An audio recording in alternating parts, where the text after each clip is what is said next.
Ola Ramlan buat pengakuan merasa tak bahagia usai cerai dari Aufar Hutapea. Sebuah pengakuan dilontarkan artis Ola Ramlan terkait perasaannya setelah setahun bercerai dari Aufar Hutapea. Ternyata, artis asal Banjarmasin itu mengaku belum menemukan kebahagiaan. Ola Ramlan mengatakan hal itu pada rekannya, Melanie Ricardo. Dia mengaku hanya ingin hidup bahagia setelah cerai.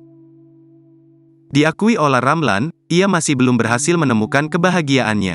Lebih lanjut, Ola Ramlan meluruskan perkataannya tentang bahagia. Ia menyebut bahwa dirinya masih tetap bersyukur dengan segala hal yang dimilikinya.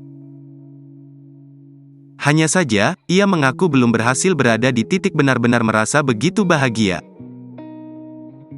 Mendengar cerita temannya, Melanie Ricardo percaya Ola Ramlan kelak akan menemukan kebahagiaannya.